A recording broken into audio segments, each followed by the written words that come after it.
Berdasarkan catatan dari seorang peziarah Cina, Yixing, yang pada tahun 673 Masehi berlayar dengan kapal Persia dari pelabuhan Kanton ke India untuk mempelajari agama Buddha.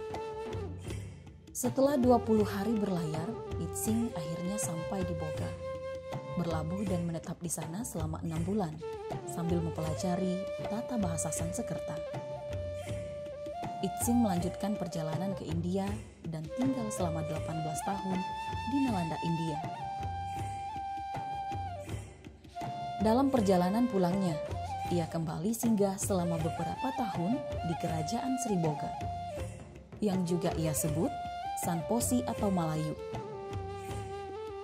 Yixing menulis bahwa di lokasi yang berbenteng ini, 1000 biksu menekuni semua mata pelajaran yang sama seperti di Nalanda, sebelum akhirnya kembali ke Cina pada tahun 694 Masehi. 3 abad setelah Yixing pada tahun 1012, Atisa, seorang guru besar dari Universitas Nalanda, India, melakukan perjalanan mengarungi lautan selama 13 bulan menuju Kerajaan Melayu di pesisir timur Pulau Sumatera, yang oleh orang India saat itu disebut sebagai Swarnadwipa, yang berarti Pulau Emas.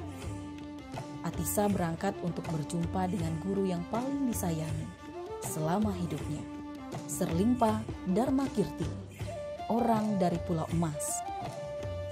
Atisa tinggal bersama Serlimpa melanjutkan laku menyimak, belajar, dan samadhi selama 12 tahun.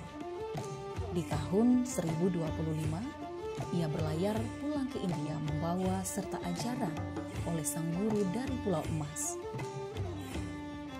Kawasan situs percandian Muara Jambi ini mulai menjadi perhatian sejak tahun 1820. Setelah hilang berabad-abad tahun lamanya, pada saat itu S.C. Crook, seorang perwira Inggris, melakukan pemetaan Sungai Batanghari untuk kepentingan militer.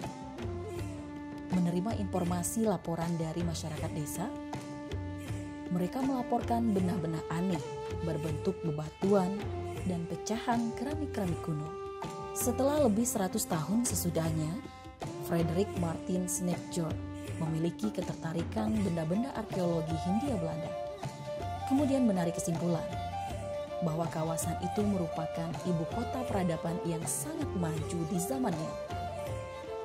Laporan itu ditulisnya dalam The Archaeology of Sumatra pada tahun 1937. Sejak saat itu, kitab tersebut menjadi rujukan oleh semua peneliti arkeologi. Pada tahun 1954, pemerintah Indonesia membentuk tim survei yang dipimpin oleh R. Sukmono. Tempat-tempat yang dikunjungi antara lain adalah Candi Astano, Candi Gumpung, dan Candi Tinggi.